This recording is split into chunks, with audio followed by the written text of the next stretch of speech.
3 मंजिला मंदिर था लाल पत्थर का।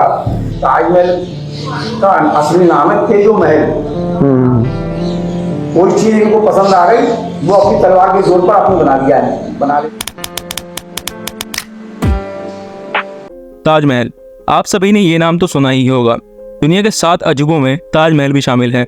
दुनिया की सबसे सुंदर, शानदार और आकर्षित करने वाली इमारत। रिकॉर्ड्स के मुताबिक हर दिन 1 लाख से भी ज्यादा लोग ताजमहल को देखने के लिए आते हैं। पर क्या ये वही ताजमहल है जो शाहजहां ने बनवाया था, या फिर ये तेजो महल है जो कि एक हिंदू मंदिर हुआ करता था? याचिकाकर्ता की मांग है कि ताजमहल में मौजूद 20 बंद कमरों को खोला जाए। ताजमहल वो तेजो महल है। क्या ताजमहल भी भगवान शिव के प्राचीन मंदिर को तोड़कर बनाया गया था? इस मुद्दे को लेकर कई सालों से बहुत विवाद रहा है। अगर हम किताबों में लिखी हुई हिस्ट्री के हिसाब से देखें तो हमें ये पढ़ाया गया है कि ताजमहल को शाहजहां ने अपनी बीवी मुमताज की याद में बनवाया था। वैसे शाहजहां की 7 बीवियां थी, पर मुमताज महल शाहजहां के सबसे करीब थी। अपने 14वें बच्चे को जन्म देते समय मुमताज की 1631 में मृत्यु हो गई। हाँ, वो बात अलग है कि शाहजहां ने अपने ही 17 साल की बेटी जहां आरा से शादी कर ली, सिर्फ इसलिए क्योंकि वो देखने में अपनी मां मुमताज जैसी लगती थी। मुमताज महल ने मरने से पहले एक ख्वाहिश जाहिर की थी। वो चाहती थी कि उनकी कब्र दुनिया के सबसे खूबसूरत मकबरे में बनाई जाए। पर मुमताज की इसी ख्वाहिश को पूरा करने के लिए उनकी मौत के 6 महीनों बाद यानी 1632 में ताजमहल का निर्माण शुरू हुआ, जिसे बनाने में टोटल 22 सालों का समय और 20,000 कारीगरों की दिन रात मेहनत लगी थी।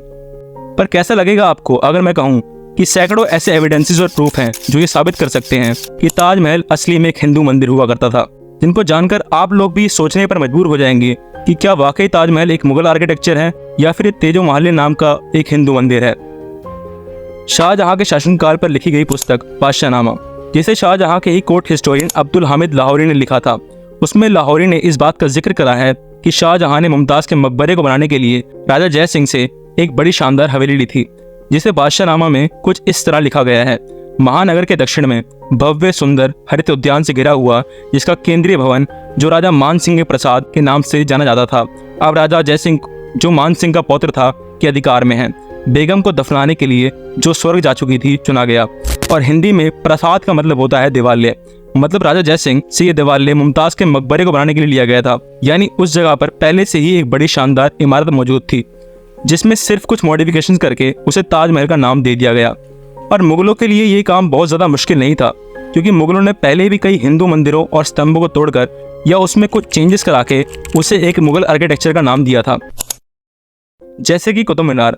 अगर आप कुतुब मीनार के आसपास की इमारतों को ध्यान से देखोगे तो आपको दिखेगा कि ये इमारतों पे घंटियां, गणेश और अन्य हिंदू भगवानों की कार्विंग्स बनी हुई हैं, और यही निशान कुतुब मीनार पे भी बने हैं। पर इस्लाम में घंटियां, मूर्तियां ये सब तो हराम है, यानी कुतुब मीनार को भी किसी मुस्लिम शासक ने नहीं बनवाया।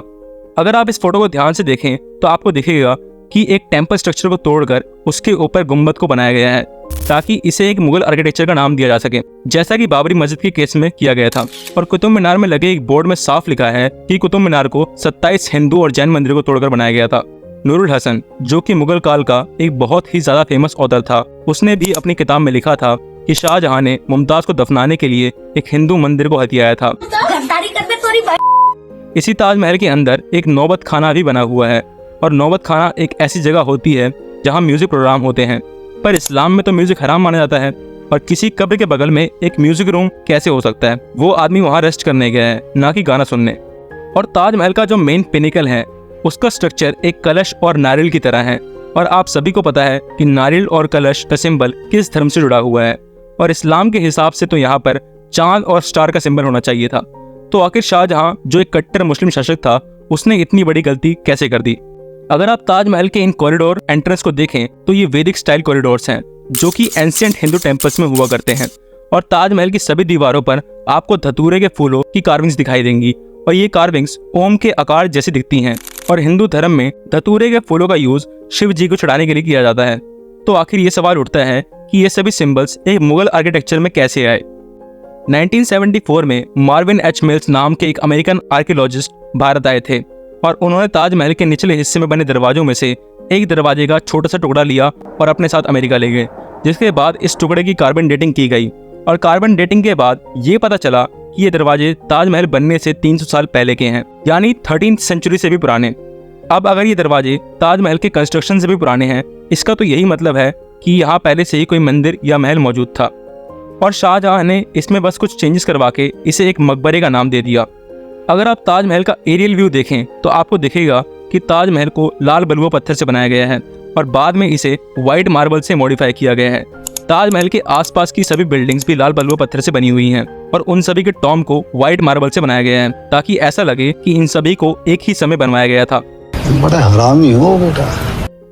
ताजमहल में जो पिलर्स लगे हैं वो अष्टकोण स्तंभ हैं जो कि हमारे हिंदू आर्किटेक्चर को दिखाता है और इस तरह के स्तंभ हमारे सभी एंशिएंट टेम्पल्स में बने होते हैं।